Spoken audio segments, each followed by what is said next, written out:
Hey, this is Brian Smith, and welcome to Podcast on Wheels, powered by Power Loops.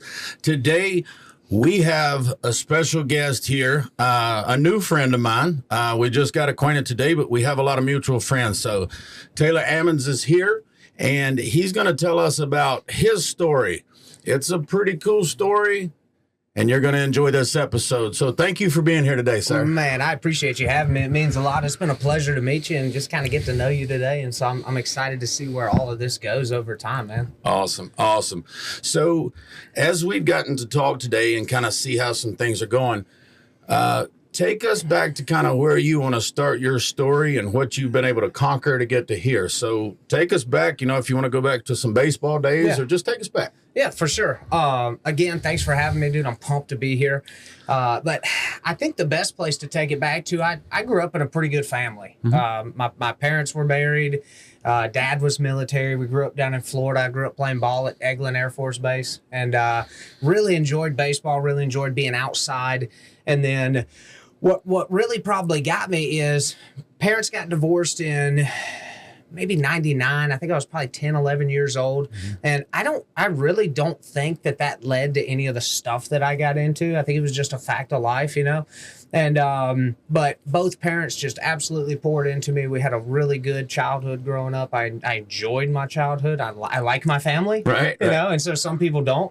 And, so, I grew up, graduated from high school, went off to college in 2008 and went down to ABAC. I was going to go into the military, and my dad had me set up because obviously he was military. So I was going to go into the Air Force, go through MEPS, go through basic, and then was going to go more reserves. And then within my first year, I was going to do like all of my training, schooling and stuff. And then I could go reserves and get into college. And then my mom was like, hey, why don't you try going to college first, see if you like it. And then if it's not for you, you can always go military.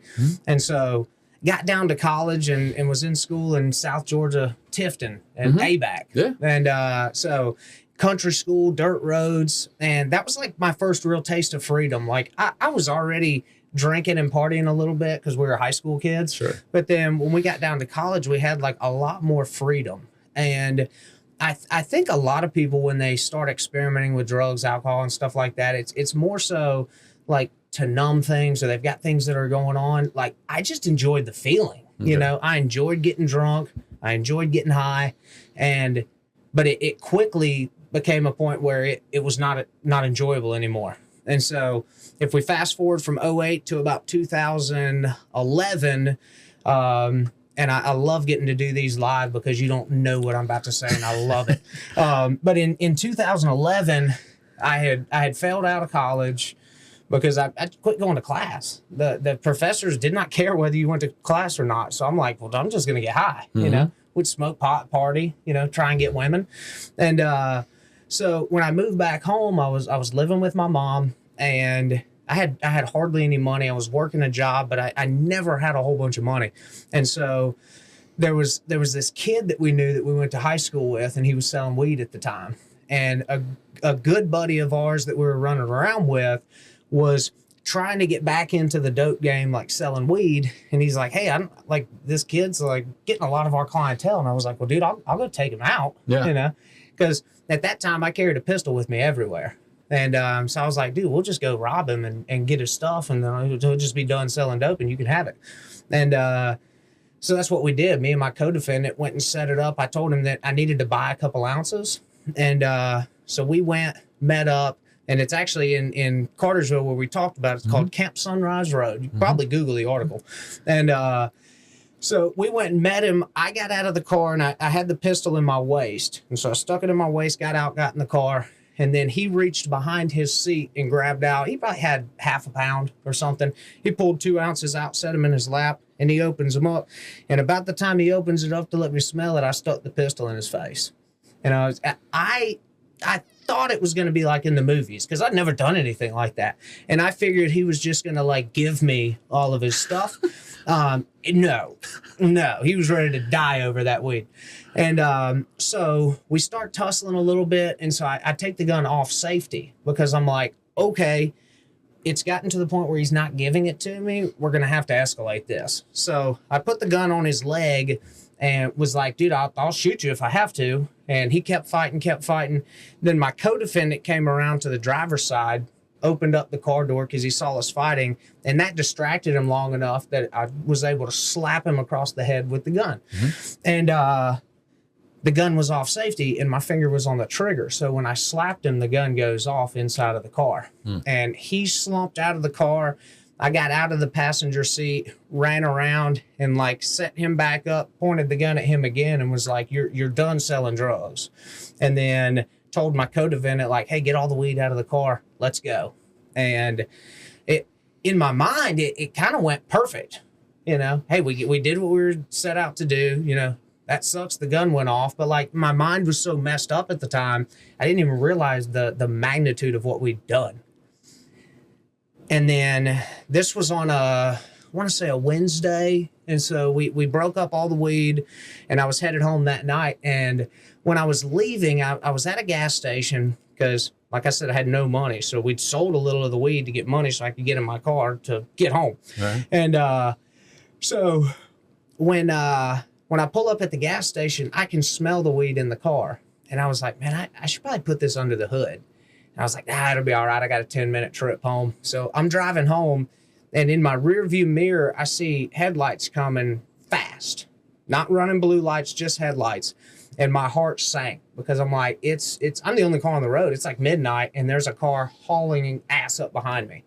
And he gets behind me, blue lights me. I've got the gun in the car. I've got the weed in the car. And at the time, I kept the gun because I ran around with a lot of bloods back in the day. And so I had the gun wrapped in a red bandana.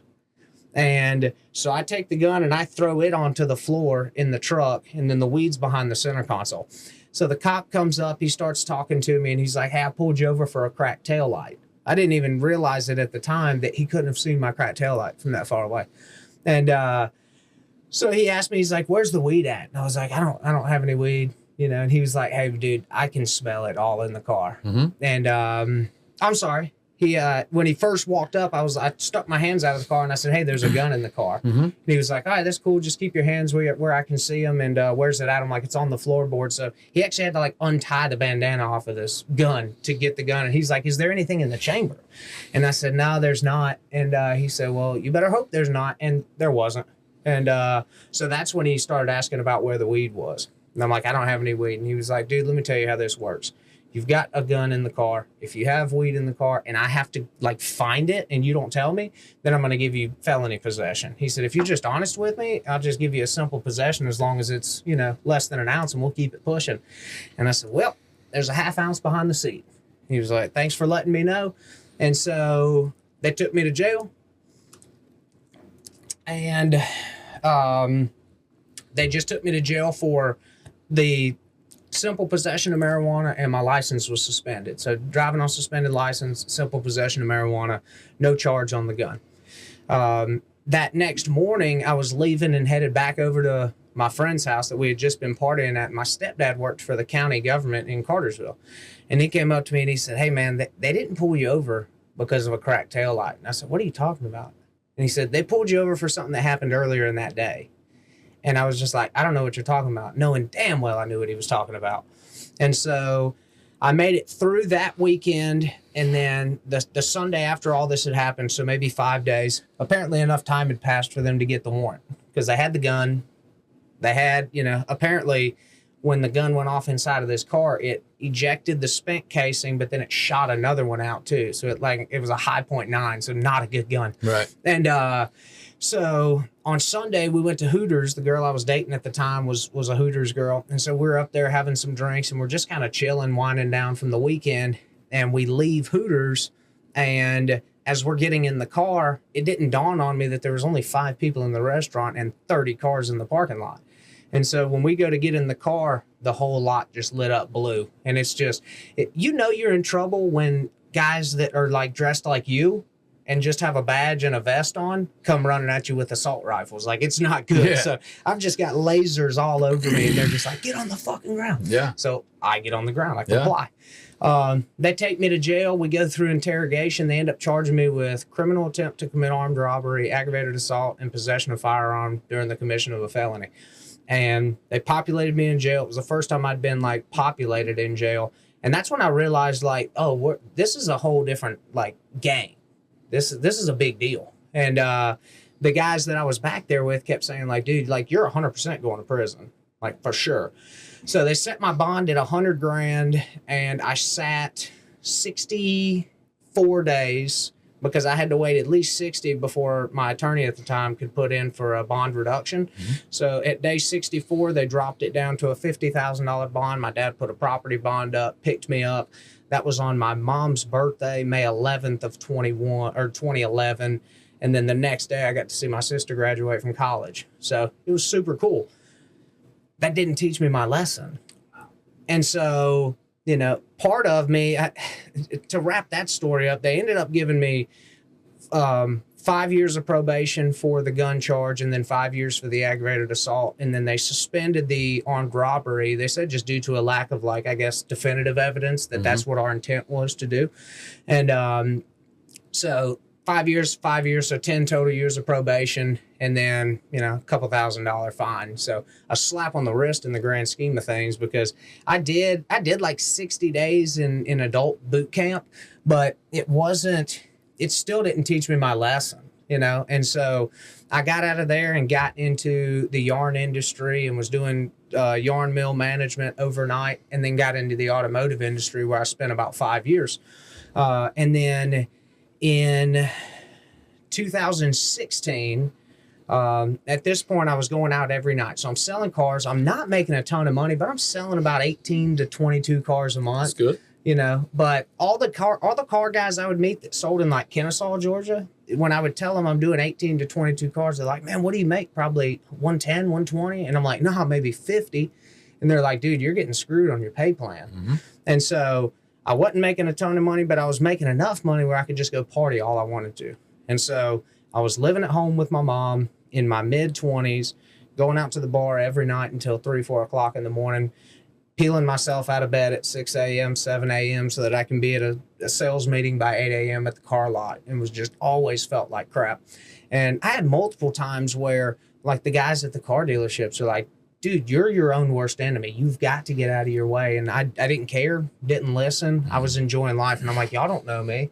And I had one manager that actually, he was the owner of the dealership, pulled me in his office, and he was like, hey, my brother struggles with alcohol, and I think you do too. And I was like really offended by it, because I'm like, dude, I can handle my stuff. I enjoy going out drinking. I do this by choice. And then middle of January of 2016, I got my first DUI. I can't tell you how many times I drank and drove, but got my first DUI. And so they took me to jail. I actually fell asleep at a red light about half a mile from my mom's house. And when I heard the cop close his door, and so I like came to in my car real quick as he's walking up, and the amount of trouble I'd been in Cartersville, the cop said, hey, Taylor, what are you doing? You know, hadn't seen my ID. He knew exactly who I was. Yeah. And he was like, hey, Taylor, what are you doing, man? How long you been at this red light? And I was like, not real long. And he said, your car's been here 45 minutes. And I was like, oh, shoot. And so he was like, you know, you been drinking? Nope. Will you do field sobriety? Nope. Just take me to jail. Let's go. Mm-hmm. And so they took me to jail. No questions asked. Implied consent. So obviously they're going to say, hey, if you don't blow, we're going to say you are. Mm-hmm. And so I go talk to an attorney, and he's like, dude, you did everything you should. You didn't blow. You didn't talk. He's like, the only advice I would say is don't even open your mouth next time. Mm-hmm. And 18 days later, I got another one. I didn't go out for about 5 days after that DUI, and then I went right back out. And so damn sure enough, I was at a party, and I walked outside. You know when the alcohol's teetering to the point where you're like, I've got to find my bed? Yes. You know, so I walked outside, and I forgot that I had driven to this house party. I normally rode with a friend, and I walk out, and I see my car, and I'm like, oh, shit, I'm about to leave. So didn't say anything to anybody, hopped in the car, took off. Step into the future with Power Loops, the king of off-grid power, where our proprietary system is changing the game of energy. This isn't just power, it's freedom. The freedom to live, work, and play anywhere, powered by our innovative technology that taps into the Earth's natural energy. Our system is designed for efficiency, durability, and sustainability, ensuring that you have reliable power 365 days a year without harming the planet. Whether you're traveling in the RV, the remote wilderness, or just opting out of traditional power grids, Power Loops provides the ultimate solution. Join us in leading the charge towards a cleaner, greener, and more empowered world. Power Loops, the king of off-grid energy. And when I got out to the street, I could take a left and take back roads or go right and go on the highway. Anybody that drinks and drives knows you never go back roads. Like, stay to the main roads. Yeah. And so I took back roads and got hit again. So, and I mean, I'm like hammered. I forgot I brought the beer with me. When the cop walked up, he's like, "What's in your center console?" And I just threw my hands up and I was like, "Let's go." And so then after that, I go to jail again. The cop actually called my mom. I'm like passed out in a cop car. My mom comes to like get some of my stuff. And he's like, we get to the jail and he's like, "Hey, we're going to have your bond set at X, like a couple grand." And I'm like, "Dude, I'm not bonding out." And he was like, "Why?" I was like, "Dude, I just got one of these 2 weeks ago. I'm on state probation. I'm not going home." And he was like, "Dude, just bond out." And I'm starting to think they get commission off that shit. Because, Yeah. because he's like, "Dude, just bond out. How do you know they're going to find out?" And I'm like, they're going to find out, dude. And, so he taught me into bonding out. So I bonded out and went and saw that attorney again. And I said, "Hey, man, I got a second one." And he said, "What?" I said, "Yeah, man, I got another one." And he was like, "Well, dude, I can't help you." He's like, "Legally, I'm supposed to tell you to go turn yourself in." And I said, "Well, what about friend to friend?" He said, "Friend to friend, wait till they pick you up." And apparently I'm not very good on the run because I was leaving a bar that we used to frequent all the time. I'm getting in my car to drive drunk again. And I literally have the keys in the ignition, getting ready to light a cigarette, and blue lights are coming. And then, so I take the keys, throw them over in the floorboard, and then the cop walks up and he goes, "Taylor, you ain't leaving, are you?" And I said, "Oh, no, sir, but I got a feeling I'm going with y'all." And he said, "Yep, we got a warrant for your arrest." And I said, "I figured you did." And I said, "Well, let's go." And so they cuffed me up and went, and they ended up revoking 12 months of my probation sentence to serve in the county jail. So in Bartow County at the time, it used to be 2 for 1 back in the day when you were in county jail. Then they bumped it up to 65%. So you started doing 65% of your time, and then they would add on up to your 12 months if you were, misbehaving or something. And when I was in there, my best friend Christian was in a motorcycle accident that took his life. And so I wasn't able to go to that funeral, and that tore me up pretty good. Then when I got home from jail in Bartow County in 2016, it was like September or October. And when I got out, like all of my friends are doing blow, all of them. And so I'd done blow in college, but I started doing it a lot more. And so that got me until probably the first part of 2018.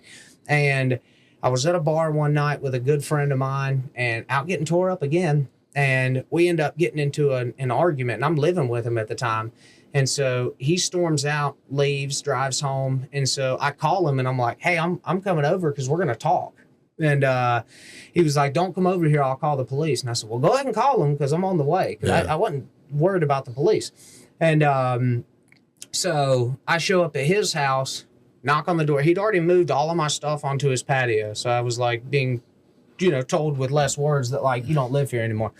And so I knocked on the door, called his name, no answer. And I said, "I'll replace the door." Boom, kicked his door in. When I kicked his door in, I go walking into the house and I yell his name, and he comes around his refrigerator. And I don't know if it was a mag light or a pipe or a nightstick, but it was about this long. And he came and caught me. I don't know if you can see the bump on the top of my head here. Yeah. But he caught me there first. Boom. And it locked me up. And then I start to fall.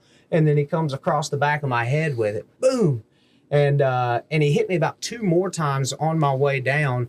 And you remember in GoldenEye back in the day, the video game, where when you'd get shot, the blood would come down the screen. So I remember vividly laying on his floor and everything's like really reverberated, just and so he's yelling, but I can't really comprehend what he's saying. And all I could think was, if he hits me again, I'm done, because I was like, I'm fading hard.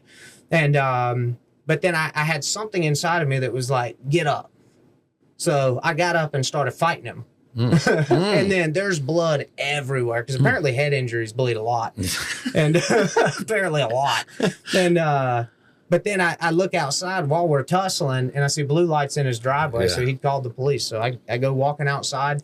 I've got my hand on my head, and he's like, what's going on here? And I was like, nothing. I just need an ambulance. He had a criminal history. I had a criminal history. So neither one of us wanted any problems. And so he's like, whoa. Just tell me what happened. And I was like, am I under arrest? And he said no. And I was like, well, I don't have to tell you anything. I just need medical assistance.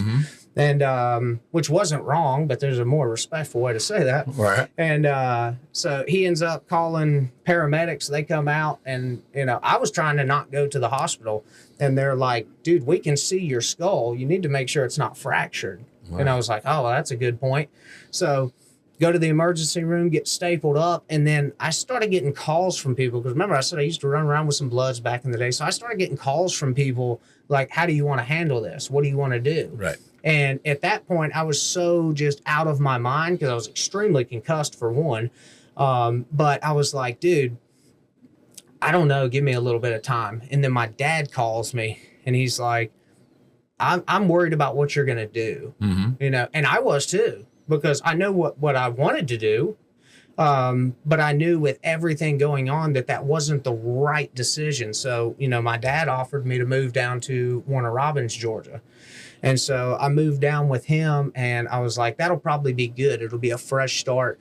And so for probably a year and a half, I got into restaurant work, because I was going to find another car dealership to work for. But I got into the restaurant industry because I was like, well, hell, I'll just wait tables and make some tips.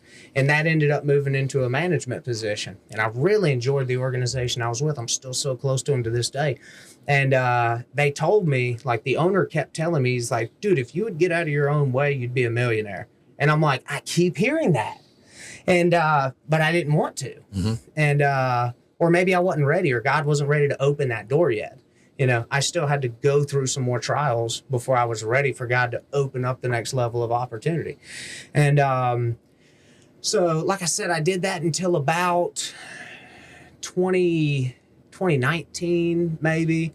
And then ended up getting into it with one of the brothers that worked at the restaurant I was at. And so I left and got back into the automotive industry at a Subaru dealership. And was still, on the straight and narrow. I was drinking a good bit, but I wasn't doing any hard drugs. And then this guy that I worked with asked me if I could get any, I think he was looking for pain pills. But so he asked if I could get any pain pills. So I called a guy that used to work in the dish pit at the restaurant. And I said, hey, man, can you get pills? And he said, no, just green and white. That's what I sell. And so my buddy was like, well, let me get some of that white. And so I started bringing him to meet this guy to get some blow. And he would ask me every time, like, you want to hit something? I'm like, nah, man, I'm good. Like, apparently that's the respectful thing to do with drugs. Like, you want to hit? And so I'm just like, nah, man, I'm good. And then around that time, my stepbrother, Matt, but we'd known each other since we were born pretty much. We grew up in Florida together. And then my dad ended up marrying his mom. I got a phone call from his brother that he was leaving a party at about 6 o'clock in the morning, flipped his truck, was ejected, and died. And so I feel like deep down that was what allowed me to say okay to hitting the coke one time. And so, I finally was just like, yeah, man, let me hit some. And that slowly spiraled into, like, I go get a bag here and there. And then that ended up taking over to where me and my ex-girlfriend broke up. So I went and stayed at my dope man's trailer, because I was like, I need somewhere to stay. And then I stayed there for 3 days and never left his back bedroom. And I had probably 15, 20 grand saved up. And in about 6 weeks between strip clubs, drugs, like buying cocaine, prostitution, it was gone. When I looked up, I had $800 in my bank account. And that was like 6 weeks. It did not take very long at all. And so then I was like, oh, well, I've got to get a job now. And like, I'm in the middle of just having been on this massive bender. Because I think when I reflect back on it, I want to say that the longest I went without any break from cocaine, and when I say no break from cocaine, I mean like not more than a few hours, just enough to get a nap, was probably 35 days of just straight usage, to where like when I would literally I'd usually be up for 2 or 3 days. Day 3 got really weird because like you were kind of out of your body almost. And I would sleep long enough and then I would just wake up and do it again. But when I started trying to come out of that, I went and got a job, and thought I turned that on silent. Nope. You good. Sorry. You good. But so when I was trying to come out of that, I went and got a job, but it was almost literally like, and I'm sure there's people out there that are struggling with this, like you literally feel like one brain stem is plugged into your brain, and then like when you get around anything that looks familiar, like if I would go out, I'd be like, I'm not doing drugs today. I would literally go out and just see something that reminded me of the way I used to get drugs. And it was almost like that stem was unplugged and the drug addict was plugged in. I just lost all control. And so I may wake up with the mindset, like, I'm not doing any drugs today. And then 2 hours later, I'd be like back ripping rails at the house.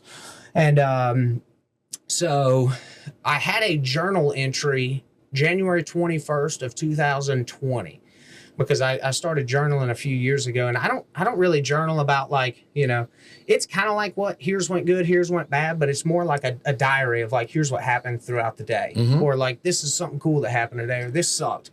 And, but I had a journal entry that I found a few years ago from January 21st of 2020, where I woke up and my buddy was hitting the light switch in my apartment and nothing was happening.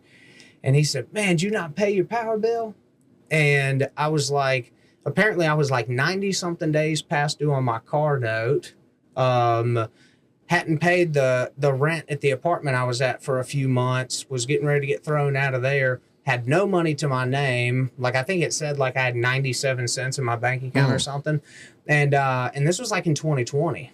And so that was when I went to my dad's house and I was like, hey, I need to get my lights turned back on. Can I do some work around the house for you? And so that was when he already knew that I was struggling with cocaine. But that was when he ended up like putting me into a treatment / detox facility. And then after that was 3 or 4 days. And then I ended up, while I was in like active addiction, my wife had sent me a message on Facebook, my now wife, but I didn't know who she was at the time. Right. And, attractive female sent me an DM. So I'm like, catfish. And so I was kind of blowing her off at first. And then I was actually able to talk to her. Like when we started talking, it may be sexual conversations, it may be friendly conversations, but for the most part, like I'm talking about the real struggles that I was going through. And any other woman or people that I'd been meeting at that time, when they found out how bad off I really was, they wanted nothing to do with me. They wanted to get away as fast as they could. And there was nothing I could say to her that ran her off, you know, and I kept telling her, I'm like, I truly feel like you were sent here, to save me from this. And then there was a few times like she knew that I was not a great person. I had trouble being faithful to her. I had trouble staying sober. And so she's like, I just don't want you to die. She's like, if you can move here, live in the guest bedroom, like, I don't care. I just don't want you dead. And because I care about you. And we ended up dating. And ultimately, I ended up moving up here. But, and then January 23rd of this year, I got to celebrate 2 years without a drop of alcohol, which was just incredible. But even coming off of cocaine didn't help. And so I started my company Paragon in 2021. Okay. And so I went and worked for another roofing company. I'd worked for a previous roofing company and then went and worked for one here in Nashville when I moved up. And I never figured I would have my own roofing company. But the other company I was with, they had an amazing sales process. But then, like a lot of companies may do, the sub crew just shows up, materials are there, nobody's on site, and it's just a free for all. And so I'm like, in my opinion, the sales process is cool, but people are going to remember the end result. And so if we don't follow through and actually provide what we said we were going to, they may not leave bad reviews, but they're not going to be a raving fan. Right. And that's what we want to do, is create raving fans through a white glove experience that they can get, and just try and bring something different to the industry. And so once I realized that was what I wanted to do, I started working on Paragon. And I had a business partner at the time. We went down to a roofing conference because the previous company I'd been with owed me about 30 grand, 35 grand, something like that in commissions. And we bought the highest ticket package you could get because we would have the most access and the highest chance of running into this guy. That was the only reason we went to this conference. And I ended up finding him and just absolutely ripped him a new one at about 7 o'clock in the morning. And I'd already been drinking for like 2 hours. Wow. Yeah. And so leading up to that, for about 3 months straight, when I would wake up, it was everything I could do to get out of bed. And I would be trembling, shaking, and the second my body got active, like moving, I would get nauseous. And it usually would last about 2 hours or until I could choke down some vodka. And it was like violent projectile. And I was thinking, because at the time I was running a cycle of MPP and DECA, but I wasn't working out, you know? And so, I'm shooting a C of test a week. I'm doing half a DECA a week, and I'm doing 1 MPP every other day. And apparently I had a lot of nandrolone in me. And, but when I was at that conference, for those 3 months, just projectile vomiting until I could get down alcohol. And then at that conference, it was actually a meet and greet with Ed Milet was that day. Okay. And I got up, started getting ready, started getting sick. And then my old business partner at the time was like, dude, are you good? And I was like, yeah, this is normal. It happens for the first few hours I'm awake.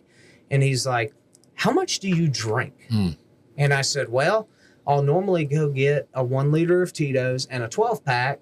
And then normally my wife will have 1 or 2 mixed drinks and 1 or 2 beers and call it a night. And I'll usually take the liberty to kill the rest. Sometimes I'd buy 1.75 if I got tired of just going to the liquor store every day. But I'd usually leave just enough vodka that I could swig some or kill it and my wife not know. And apparently, if you ask her, I was pretty good at hiding it. But then in that hotel, it didn't stop after 2 hours, and it went for probably 18.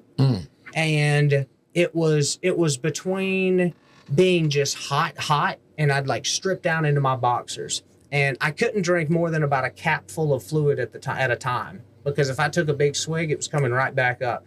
And so I just sat there and was laying in the hotel bed, covered in cold rags, and then would get in the shower, let warm water run on me, and then I'd get cold, so I'd have to go to like really hot water, and then I'd get hot and go back to cold, and then it was just on and on and on and on.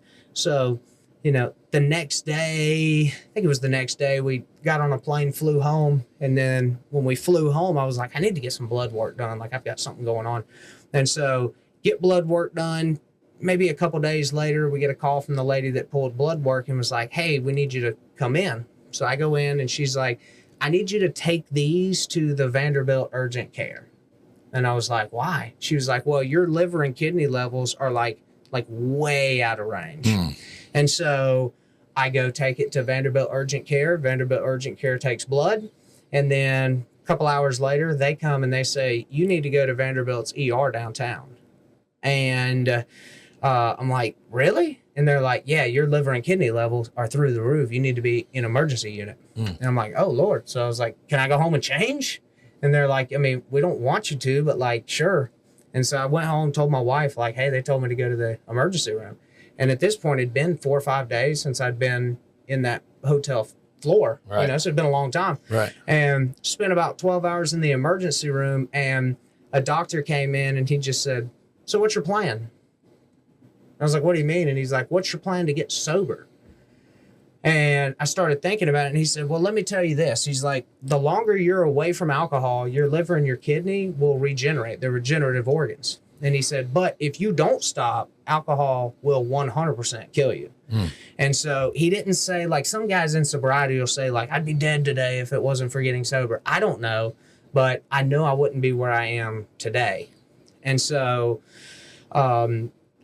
this guy named Larry Richards passed away 2 weeks ago. He was in the roofing industry, but he lived a life of sobriety. He wore it on his sleeve. He was proud to be sober because of where he was in his past.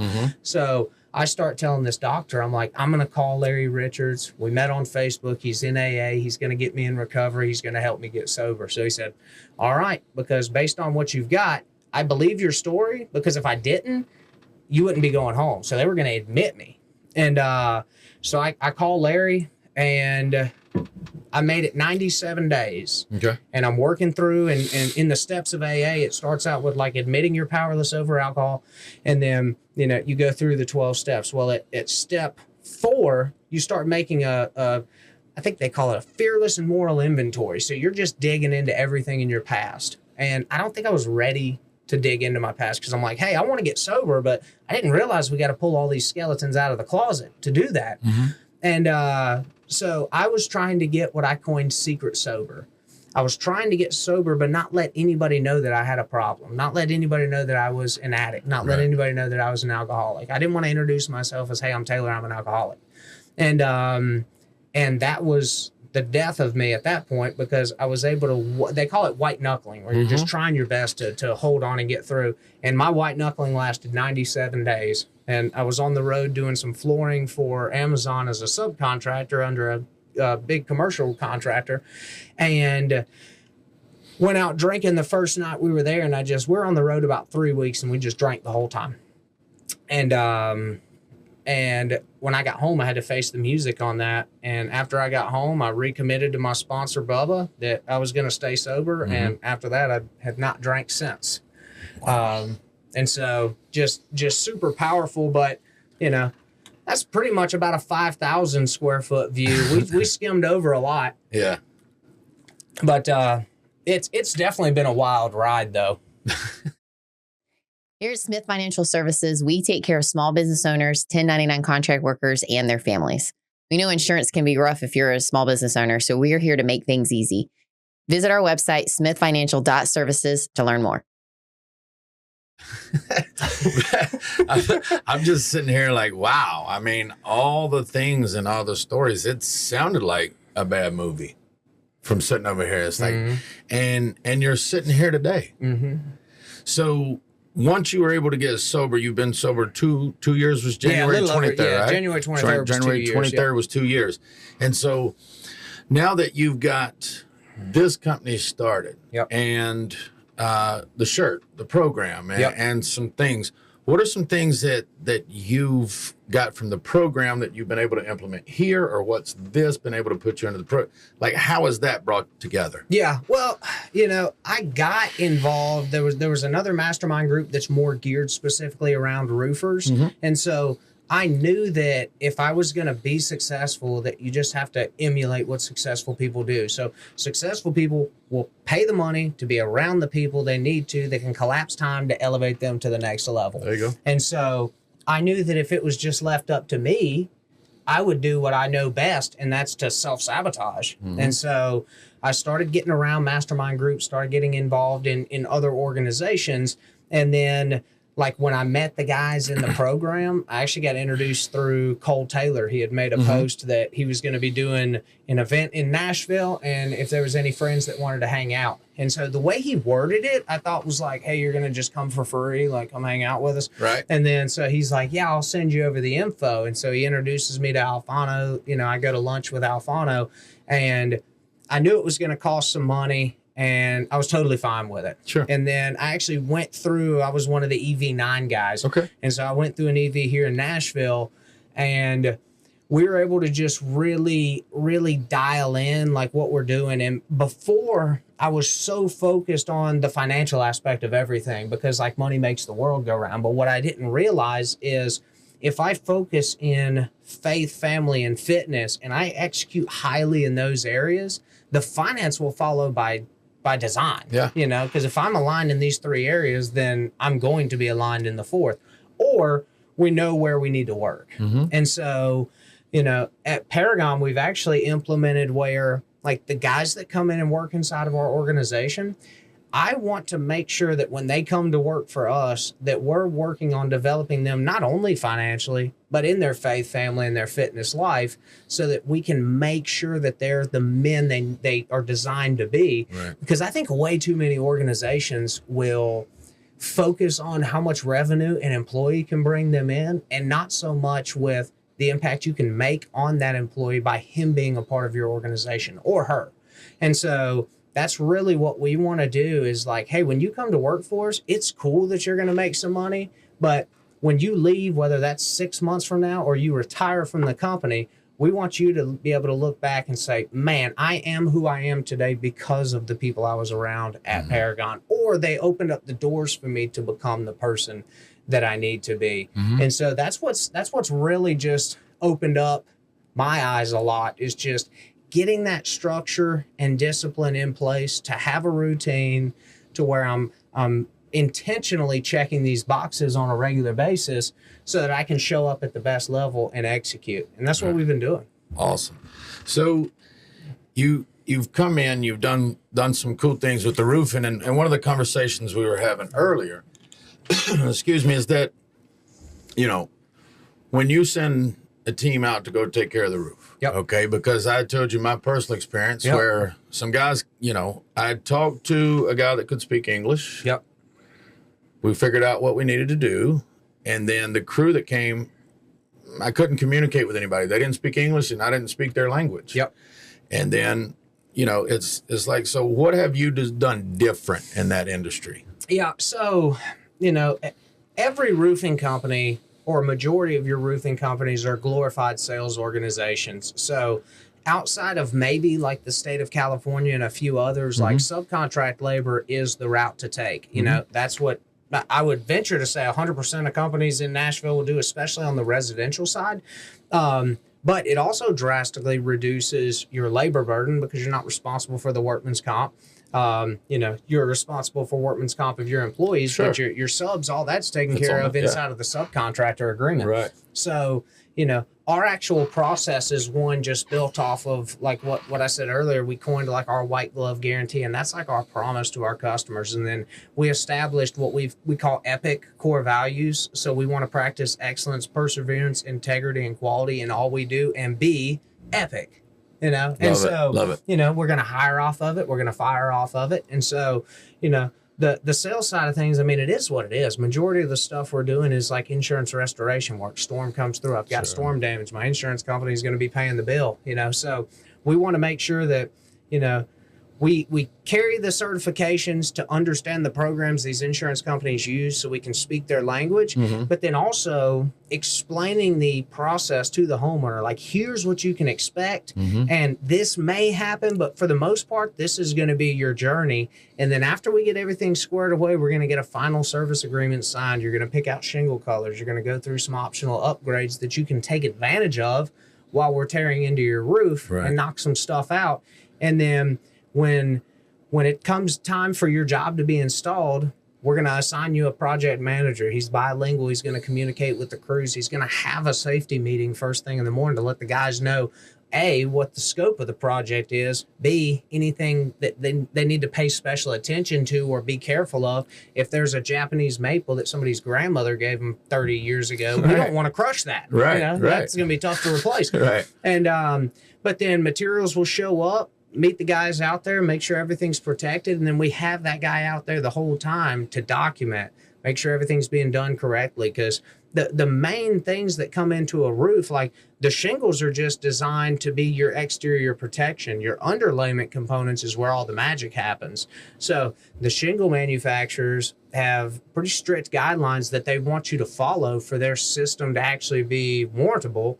And so when these guys are going through and cutting corners on these roofs, what they don't realize they're doing is they're hurting the homeowner from being able to potentially have a warranty coverage in the future if they don't do the work right. Now, you still have some basic coverage that comes with the materials, but you know, like for instance, exterior flashings on a house, like we see those reused all the time. But how can I look you in the eyes that you're going to have a roof that's never going or not going to give you any problems and not going to leak if we don't change any of that stuff? You know, it's all damaged. We need to go through and actually do the process right. So is that why my roof leaks now? Could be. Yeah. Are you leaking? Yeah, we'll talk about that after the show. But yeah, I've got a few spots. So yeah. Okay, well, that I got makes a guy sense. up there. That makes sense. I That got makes a guy sense. in Athens. I'll hook you up. Do with. you? Yep. That's where all my family lives. Okay. Right there in Athens. That's awesome, brother. So you've taken it, but it sounds like you only know one speed, bro. Oh It yeah, I'm sounds like every 110 miles an hour. I get up at 4:30 every day. Okay. And so what I've recently started doing is I noticed that I do way too many like different tasks throughout the day. And so I've now categorized my life into field work, office work, family time, personal development, business development. So I have 5 different buckets. And then that is now laid out on my Google Calendar, color coded. And so I know from 5 to 7 a.m. I'm doing business development. And then I know from 8 to 5 p.m. on Mondays, I'm doing office work. And then I know from 5 to 7 p.m. I'm doing personal development. So personal development might be going to the gym, doing my COG, doing personal or like meditation work, journaling work, working on myself, you know. And so I've got it broken down to where I know how many hours a week I'm putting into personal development, how many hours a week I'm working in the field, how many hours a week I'm doing office work, so that now I have a clear-cut picture of where I need to fill positions so that my calendar can eventually be family time, business development, personal development, and that's it. And so that's like my end goal, is just to have all of that set up. And so, you know, thankfully getting around, you know, guys like you, Alfano, Hudson, like all these guys that are killers, it holds me to a higher standard to where I can continue just to execute, you know, because you're right. I mean, I just go hard in the paint all the time. I mean, that's what I'm hearing, man. There's just, there's one speed here, but you know, and we've talked before and during and look forward to working with you in the future and everything. But you know, as we kind of, you know, and as we have talked, our Google calendars are full. And I just noticed where you got a call here coming up in just a little bit. So, you know, if somebody, you know, is dealing with a drug addiction or they're dealing with something that they're trying to get through, you know, I sometimes say it to conclude the show, do you have a quote? But you've got a different experience. You've got a personal experience. So if just like in a 1 or 2 minute, like if you just want to look in this camera and kind of, how would you encourage somebody that's like, hey man, I've shot a gun in a car. I've stole this. I've done that. I've snorted this. I smoked that. I drank that. I drank this. I did this. I did that. But how do they get out of that? What do they do? Yeah. So step one. So if that's you, if that resonates with you, sits with you, the first thing that you have to do is sit with yourself and just like think about that. You know, I tell people all the time that are struggling with drugs or alcohol, just try and put it down for a little bit. See how that works. And most of the time, those guys or gals will say, I can't. And if it's I can't, then you have to make a change. And you don't have to make a change tomorrow. You have to make a change right then. And then the other thing is, you know, there's nothing wrong with being a drug addict or being an alcoholic. All it is when those chemicals get into your body, it does something different to our brain. There's people that can recreationally use items. We can't. We can't do that. When it gets into our body, it's all or nothing. And so there's nothing wrong with you as a person because you struggle with that. It's okay to own that truth. Live with that. Make it public. Let people know what you're struggling with. And if they have an issue with it, fuck them. I hear you, brother. I hear you, man. This information and getting it out to people, I know we're going to help so many people. No doubt. And we're going to take people who are, they figured out how not to go to jail. Yep. And now they can come out and help a lot of people get through that. Yep. And grow a business that has the white glove service. Yep. That can cater to people in multiple locations. That can do so many things, brother. I am so fortunate to have you here and hear this story today, brother. Thank you so much. And thank you for listening to Podcast on Wheels.